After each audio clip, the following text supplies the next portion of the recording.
নমস্কার বন্ধুরা, সকলকে পরিপাশা জানা স্বাগত। আশা করি সকলেই ভালো আছেন। বন্ধুরা, প্রাথমিকে জেলাভিত্তিক শিক্ষক নিয়োগ প্রায় শেষ। এবার হতে চলেছে রাজ্য স্তরে কাউন্সেলিং, এবং সেই খবরে খুশির হওয়া সমস্ত টেট পরীক্ষায় পাশ করা প্রার্থীদের মধ্যে। আজ সেই গুরুত্বপূর্ণ বিষয়টি নিয়ে আলোচনা করতে চলেছি, তাই সকলকে বলবো ভিডিওটি প্রথম থেকে শেষ পর্যন্ত অবশ্যই দেখুন এবং পুরো বিষয়টি বিস্তারিত জানুন। সুপ্রিম কোর্টে ছাড়পত্র মিলতেই প্রাথমিকের শিক্ষক নিয়োগের মেধাতালিকা প্রকাশ করে প্রাথমিক শিক্ষা পর্ষদ। এরপর দ্রুত কাউন্সেলিং এর প্রক্রিয়া সম্পন্ন করে নিয়োগ প্রক্রিয়া প্রায় শেষ করে ফেলা হয়েছে। বাকি থেকে গিয়েছেন কিছু প্রার্থী, যাদের রাজ্য স্তরে কাউন্সেলিং হবে। প্রাথমিক স্তরে নিয়োগে খুশির হাওয়া বইছে। জেলাভিত্তিক নিয়োগ প্রায় শেষ। এবার কিছু প্রার্থীর জন্য হবে স্টেট কাউন্সেলিং। কিছু প্রার্থীর নিজ জেলায় শূন্য পদ না থাকায় স্টেট কাউন্সেলিং মারফত তাকে অন্য জেলায় পোস্টিং দেওয়া হবে।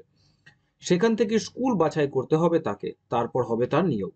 এই সমস্ত প্রার্থীর নিয়োগ নিজের জেলায় আর হচ্ছে না।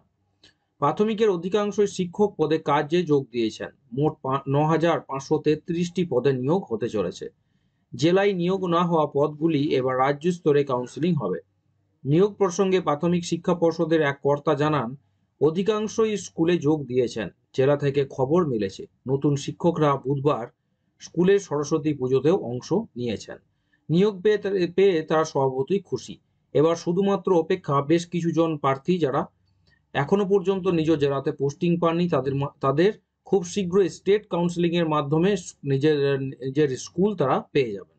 আসছি পরে ভিডিও নিয়ে। সকলকে বলবো এই ধরনের গুরুত্বপূর্ণ আপডেট পেতে চ্যানেলটাকে অতি অবশ্যই সাবস্ক্রাইব করবেন, শেয়ার করতে ভুলবেন না, নোটিফিকেশন বেলটি অবশ্যই অন করে রাখুন, ভিডিওটিকে অবশ্যই একটা লাইক করুন। সকলে ভালো থাকবেন, সুস্থ থাকবেন।